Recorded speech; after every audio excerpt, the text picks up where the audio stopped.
Hey guys, कैसे हैं आप। स्वागत है आप सभी का हमारे यूट्यूब चैनल स्टडी विद देवभूमि में। फ्रेंड्स देखिए, हम जो है अब एक सिलेबस के अकॉर्डिंग टॉपिक वाइज वीडियो को लेकर चल रहे हैं। और आपने जो जनरल सिलेबस है वीडियो समाज कल्याण अधिकारी कनिक सहायक वाला या लेखपाल का, तो उसमें एक टॉपिक है उत्तराखंड की अर्थव्यवस्था और उसमें पहला दे रखा है मृदा या मिट्टी। तो आज उत्तराखंड की अर्थव्यवस्था में मृदा या मिट्टी से रिलेटेड जितने भी मोस्ट इंपॉर्टेंट क्वेश्चन होंगे इस पूरे टॉपिक को, ठीक है, हम इस वीडियो में डिस्कस करेंगे। और UK PCS UK triple SC का ये काफ़ी महत्वपूर्ण टॉपिक है। आपको यूके ट्रिपल एससी में यहाँ से एक ना एक क्वेश्चन देखने को ज़रूर मिलेगा।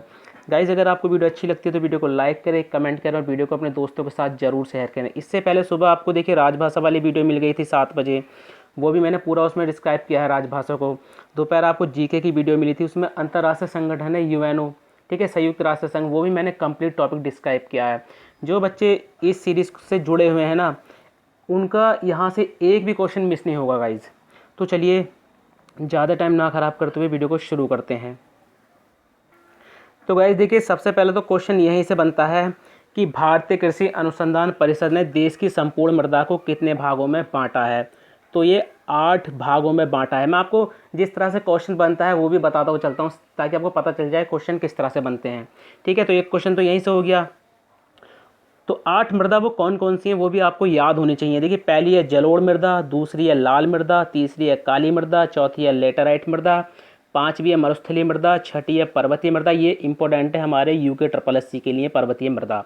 सातवीं पीटी या दलदली मृदा और आठवीं होती है लवणीय या क्षारीय मृदा। यूके ट्रिपल एससी ने डायरेक्ट एक क्वेश्चन पूछा था कि उत्तराखंड की मृदा किस प्रकार की है, तो ऑप्शन में पर्वतीय या बनीय मृदा मिलेगा आपको, ठीक है। ये डायरेक्ट जो है यूके ट्रिपल एससी ने क्वेश्चन करा था कि उत्तराखंड की मृदा कैसी है, तो पर्वतीय या बनीय मृदा है। तो ये पॉइंट आप जरूर नोट करके चलेंगे। देखिए, आप कोई भी वीडियो देखते हैं, चाहे आप मेरी देखते हैं चाहे किसी भी चैनल की देखते हैं, आप एक कॉपी पेन लेके जरूर बैठें, क्योंकि जो भी मोस्ट इंपॉर्टेंट वहाँ पे फैक्ट होता है ना, उसको आप हाथों हाथ नोट कर लें, क्योंकि वही फैक्ट जो है एग्जाम में काम आते हैं गाइज। तो देखिए, पर्वतीय मृदा का विकास अभी पूर्ण रूप से नहीं हुआ है, ठीक है। पर्वतीय मृदा का विकास जो है अभी पूर्ण रूप से नहीं हुआ है। राज्य में मृदा में जीवांश की तो अधिकता है। क्वेश्चन पूछता है किसकी अधिकता है, तो देखिए राज्य में जो मृदा है उसमें जीवाश्म की तो अधिकता है। क्वेश्चन आता है कि राज्य की मृदा जो उसमें कमी किसकी है, तो देखिए चूना व फास्फोरस की कमी है। यहीं से डायरेक्ट क्वेश्चन पूछा गया है कि राज्य की मृदा में किन तत्वों की कमी पाई जाती है, तो चूना व फास्फोरस की कमी पाई जाती है। और किस तत्व की मतलब अधिकता है, किसकी अधिकता, तो जीवाश्म की जो है अधिकता है राज्य की मृदा में। डायरेक्ट यहाँ से क्वेश्चन पूछा गया है गाइज। चलिए देखिए, धरातलीय एवं जलवायु संबंधी भिन्नताओं के कारण राज्य में अनेक प्रकार की मृदा पाई जाती है, जिनमें से प्रमुख जितनी भी हैं हम सभी को एक एक करके डिस्कस करेंगे, ठीक है। जहाँ से भी क्वेश्चन पुटअप होता है वैसे उसको डिस्कस करेंगे। तो सबसे पहले आती है तराई मृदा, ठीक है।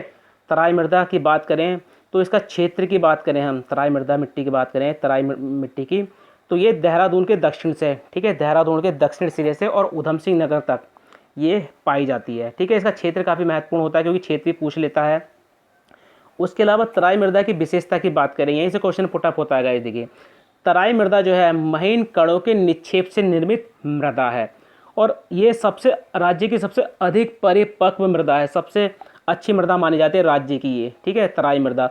तो राज्य की अन्य सभी जितनी भी मिट्टियाँ उनमें सबसे अधिक परिपक्व जो है ये तराई मृदा है। देखिए, तराई मृदा में नाइट्रोजन व फास्फोरस की कमी है। यहाँ से पॉइंट आता है कि तराई मृदा में किसकी कमी है, तो ठीक है, क्योंकि अधिकतर लोग तो चूना और फास्फोरेट टिक करेंगे। तो यहाँ से आप तराई मृदा की बात चलिए तो तराई मृदा में नाइट्रोजन व फास्फोरस की कमी है, ठीक है। तराई मृदा समतल, दलदली, नम तथा उपजाऊ है और अत्यधिक पैदावार जो होती है तराई मृदा में वो गन्ना और धान की होती है। ये 2 फसलें पूछ लेगा वो आपसे। तो यहीं से गाइज जो विशेषता होते हैं इन्हीं से क्वेश्चन जो है एग्जामिनर पुटअप करता है। जैसे तराई मृदा से पूछेगा कि तराई मृदा में किस तत्व की कमी होती है, एक क्वेश्चन तो यहाँ से बन गया। दूसरा क्वेश्चन बनेगा कि राज्य की सबसे अधिक परिपक्व मृदा कौन सी है, तो आपको कई सारी मृदाओं का नाम दे देगा तो आपने तराई मृदा लगाना है। सब और क्वेश्चन पूछेगा कि किस मिट्टी में धान व गन्ने की फसल अधिक पैदावार होती है, तो तराई मृदा। इस तरह से क्वेश्चन पूछता है गाइस। तो टॉपिक वाइज पढ़ने से ये फ़ायदा होता है कि एक एक जो टॉपिक आपको क्लियर होता चला जाएगा और आपको कहीं भी कन्फ्यूजन नहीं रहेगा। चलिए दूसरी देख लेते हैं, भाबर मृदा।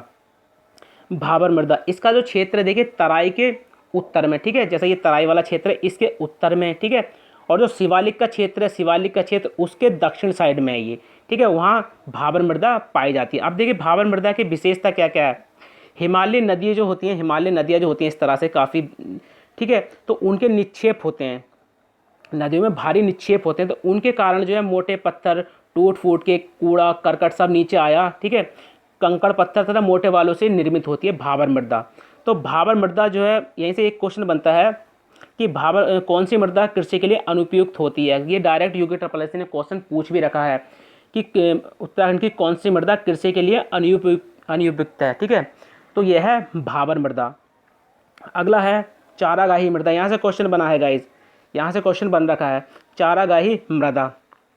देखिए चारागाही मृदा का एक दूसरा नाम जरूर पूछा जाता है कि इसका दूसरा नाम क्या है, ठीक है। चारागाही मृदा का दूसरा नाम क्या है, तो इसको एल्पाइन चारा मृदा भी कहते हैं, ठीक है। इसको एल्पाइन चारा मृदा भी कहते हैं। क्षेत्रीय बात करें किस क्षेत्र में पाई जाती है, तो ऐसी ऐसी मृदाएं निचले भागों में, ठीक है। चारागाही मृदा जो है निचले भागों में जलधाराओं के निकट, जैसे कोई भी जलधारा है तो उसके, ये जलधारा है, ठीक है, तो इसके निकट, ठीक है, और नदियों और जलधारा प्रवाह के जो तटवर्ती क्षेत्र होते हैं उनमें पाई जाती है चारागाही मृदा।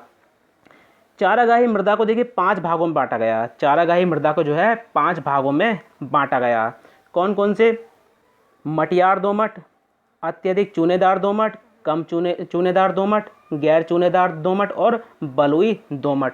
तो चारागाही जो मृदा है इसके टाइप भी पूछे गए हैं गाइस, ठीक है। तो इसमें सबसे महत्वपूर्ण जो है मटियार दोमट है, ठीक है। इसका रंग जो है भूरा होता है। इसमें अधिकता जो होती है नाइट्रोजन और जैव पदार्थ की होती है, ठीक है। अधिकता की बात हो रही है तो अधिकता जो होती है इसमें नाइट्रोजन की और जैव पदार्थ की होती है। और अत्यधिक कमी जो होती है इसमें चूने की कमी होती है, ठीक है। अब देखिए चारागाही मृदा की विशेषता देख लेते हैं। तो चारागाही मृदा की विशेषता, चारागाही मृदा में क्षारीय तथा कार्बनिक तत्वों की प्रचुरता पाई जाती है। तो क्वेश्चन बनता है कि उत्तराखंड की किस मृदा में क्षारीय तथा कार्बनिक तत्वों की प्रचुरता पाई जाती है, तो ये चारागाही मृदा में पाई जाती है। अब देखिए चारागाही मृदा को ही एल्पाइन चारा मृदा भी कहते हैं। अगला है टर्शरी मृदा, ठीक है। तो देखिए टर्शरी मृदा जो है ये पाई जाती है शिवालिक की पहाड़ियों पे, दून घाटियों में और उधम सिंह नगर, ये 3 जगह पे पाई जाती है। टर्शरी मृदा को 3 भागों में बांटा गया है, ठीक है। कौन कौन सी? कच्छारी मृदा, रेतीली मृदा और चीका मृदा। इसकी विशेषता देख लेते हैं। टर्शरी मृदा की जो विशेषता है ये हल्की, बलुई एवं छिद्र में होती है, अर्थात आर्द्रता को कम धारण करती है ये, ठीक है। टर्शरी मृदा जो है हल्की होती है, बलुई होती है और छिद्र में होती है, और ये आर्द्रता को जो है कम धारण करती है, ये इसकी विशेषता है। अब देखिए इसमें वनस्पति एवं जैव पदार्थों की मात्रा कम होती है और चूने की मात्रा भी कम होती है इसमें गाइस, ठीक है। अगला है क्वार्टज मृदा। ये डायरेक्ट क्वेश्चन पूछ रखा है कि उत्तराखंड के किस स्थान पे या किस जिले में क्वार्टज मृदा पाई जाती है, तो ये भीमताल क्षेत्र पड़ता है नैनीताल में, यहाँ पर केवल ये पाई जाती है गाइस, ठीक है। तो क्वार्टज मृदा की जो विशेषता है हल्की व अनुपजाऊ है, ठीक है। इसका निर्माण जो हुआ आध पुरा मध्य कल्प के क्रेटियस युग में निर्मित शिस्ट सेल क्वार्टज आदि चट्टानों के विदीर्ण से हुआ। विदीर्ण का मतलब ये होता है कोई भी चीज़ है बरसात पानी हवा से अगर हल्की हल्की टूट रही है बारीक कणों में तो उसे विदीर्णित कहते हैं, ठीक है। तो इससे निर्माण हुआ, यहाँ से डायरेक्ट क्वेश्चन बनाया गया, तो ये आप याद रखेंगे यहाँ से। अगली है ज्वालामुखी मृदा, ठीक है। ज्वालामुखी मृदा का जो क्षेत्र है ये भी भीमताल क्षेत्र है नैनीताल, तो दोनों आपने याद रखने का, ठीक है। क्वार्टज मृदा और ज्वालामुखी मृदा दोनों। ज्वालामुखी मृदा की विशेषता यह है कि यह इसका निर्माण जो है आग्नेय चट्टानों से हुआ। पूछ लेगा कि उत्तराखंड के या राज्य की किस मृदा का निर्माण जो आग्नेय चट्टानों के विदीर्ण से हुआ है, तो यह है ज्वालामुखी चट्टान, ठीक है, ज्वालामुखी मृदा, ठीक है। तो आग्नेय चट्टानों से जो निर्माण हुआ है ये ज्वालामुखी मृदा का हुआ है। ये मिट्टी हल्की और बलुई होती है, कृषि कार्य के लिए ये उपयुक्त है, ठीक है, इसमें कृषि कार्य किया जाता है।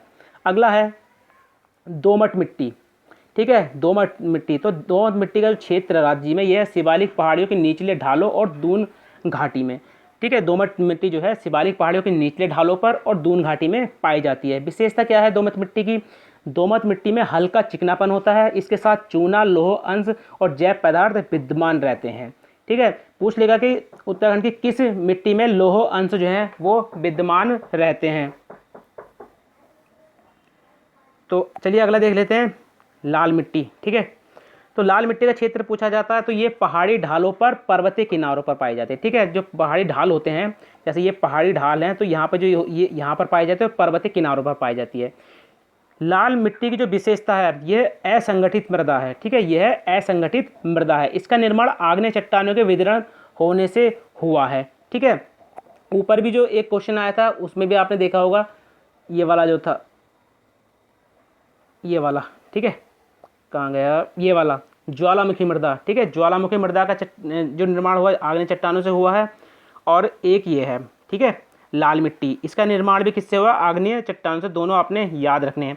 देखिए जो दोमट मिट्टी होती है, ठीक है, जो दोमट मिट्टी होती है वाला जो क्वेश्चन ऊपर आपने देखा होगा दोमट मिट्टी वाला, वो आप जरूर याद रखेंगे, मटियार दोमट वाला जो था, क्योंकि वहाँ से क्वेश्चन डायरेक्ट पूछा गया है, जो चारागाही मृदा में गैस था वो। ठीक है, उसके अलावा लाल मिट्टी वाला, ये वाला लाल मिट्टी, और एक ये वाला, ठीक है, ज्वालामुखी मृदा वाला, इसमें आग्नेय चट्टाने वर्ड आया तो दोनों आपने पॉइंट यहाँ से नोट कर लेने हैं। ठीक है, दोनों पॉइंट आपने यहाँ से नोट कर लेने हैं। तो देखिए लाल मिट्टी में जो है कपास, गेहूँ, दाल, मोटे अनाज जो है, ठीक है, उगाए जाते हैं।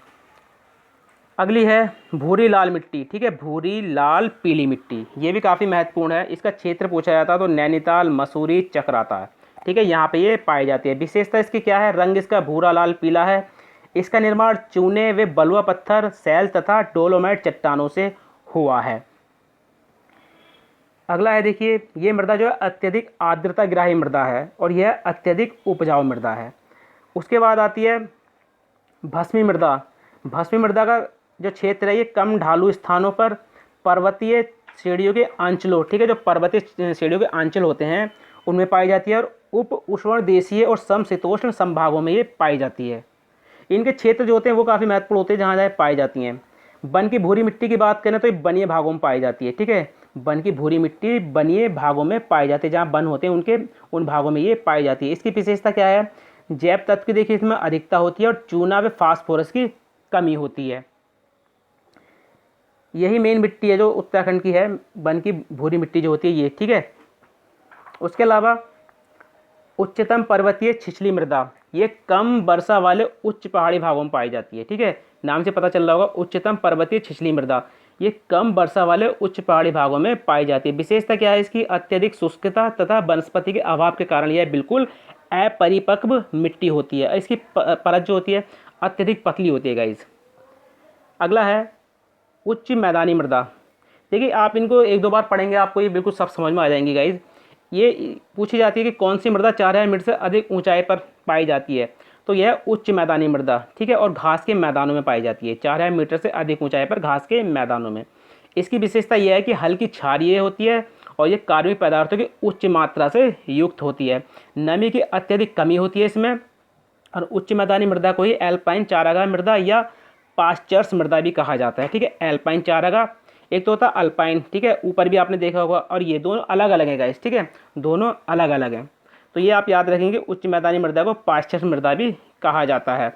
उसके बाद आती है उप पर्वतीय मृदा। ठीक है, एक आती है उप पर्वतीय मृदा, और यहाँ से भी क्वेश्चन डायरेक्ट पुटअप हुआ है कि घास के मैदानों के निचले भागों में कौन सी मृदा पाई जाती है, उप पर्वतीय मृदा। इसकी विशेषता क्या है, इसमें जीवाश्म अधिक होते हैं।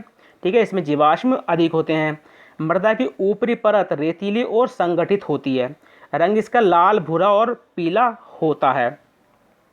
देखिए यहाँ से पूछा है कि किस पर्वतीय मृदा में देवदार, स्प्रूस और ब्लू पाइन के वन पाए जाते हैं, तो उप पर्वतीय मृदा में। ये पॉइंट यहाँ से डायरेक्ट क्वेश्चन यहाँ से पूछा हुआ है। तो देवदार, स्प्रूस, ब्लू पाइन के वन जो पाए जाते हैं ये पाए जाते हैं उप पर्वतीय मृदा में। तो गाइज ये था आज का उत्तराखंड की अर्थव्यवस्था से मृदा या मिट्टी वाला टॉपिक। इस टॉपिक से आपको कोई भी कन्फ्यूज़न हो या कुछ भी यहाँ से आपको समझ में नहीं आया हो, वैसे मैंने लिख के टोटल आपको बताया है। ठीक है, क्योंकि मैं लिख के आपको बताता तो राइटिंग से कभी कभी परेशानी भी होती है, नई चीज़ें समझ में आती हैं। अब ये मैंने आपको लिख के नोट्स दे रहा हूँ आपको, ताकि आप खुद भी नोट्स लिखें तो आपको ज़्यादा परेशानी ना हो। सीधा एक बार वीडियो देखेंगे आप, कॉपी पेन लेके बैठें और इसको सीधा नोट कर लें। ज़्यादा टाइम इसको नोट करने में नहीं लगेगा गाइज। वीडियो देखें, यूज़ करें और फिर आगे बढ़ें। अगर आप इसकी PDF चाहते हैं तो गाइज़ आपको PDF मिलने का एक हमारी शर्त है कि हमारी वीडियो पे, इस वाली वीडियो पर जैसे ही 200 लाइक्स हो जाएंगे, ठीक है, 200 लाइक्स हो जाएंगे, वैसे ही ये जो पीडीएफ है हमारे टेलीग्राम चैनल पर जो है अपलोड कर दी जाएगी। आप वहाँ से निःशुल्क इसको डाउनलोड कर सकते हैं। गाइज़, अगर आपको वीडियो अच्छी लगी हो तो वीडियो को लाइक करें, कमेंट करें और वीडियो को अपने दोस्तों के साथ ज़रूर शेयर करें। चलिए मिलते हैं अपनी नेक्स्ट वीडियो में। Thank you for watching.